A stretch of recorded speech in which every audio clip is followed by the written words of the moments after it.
অবস্থা একটাই, কারণ আমি একজন নারী, প্রথমত আমি একজন নির্মাতা, কিন্তু আমার কখনো মনে হয় না নারী নির্মাতার ক্ষেত্রে।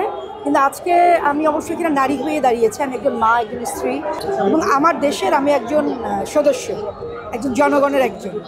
সেই জায়গা থেকে আমার মনে হয়েছে যে 2025 সালে যে অবস্থা দেখতে পাচ্ছি, অনেকদিন ধরেই দেখেছি যে নারীরা নির্যাতিত হয়, নারীরা ফেরার সময় নির্যাতন হয়, নারীরা ধর্ষিত হয়। কিন্তু এখন যে লেটেস্ট যে ঘটনাটা হচ্ছে, একদম 2 মাসে প্রায় অনেকগুলো শিশু নির্যাতিত হয়েছে, শিশু ধর্ষণ হয়েছে, বাবা শিশুকে ধর্ষণ করছে। আসলে এগুলা নেওয়া যায় না। আসলে যখন আমি বাসায় বসে আমার মেয়ের দিকে তাকাই বা আমার চারিদিকে ছোট ছোট শিশুগুলোকে দেখতে পাই, তখন নিজেকে খুব লজ্জা লাগে যে আমরা তাদেরকে নিরাপদ আশ্রয় দিতে পারছি না।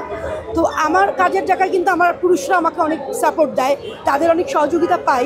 তো এবং আজকে এখানে অনেক পুরুষরাও আছে। তো আমার কাছে একটাই চাওয়া থাকবে, নিজের জন্য কোনো চাওয়া না, আমার দেশের জন্য আমার চাওয়া, আমার সেই শিশুদের জন্য চাওয়া, সেই নারীদের জন্য চাওয়া, যারা ধর্ষণ করবে তাদের সর্বোচ্চ শাস্তি চাই। এই শাস্তি যতক্ষণ না হবে ততক্ষণ এটা বাড়তেই থাকবে।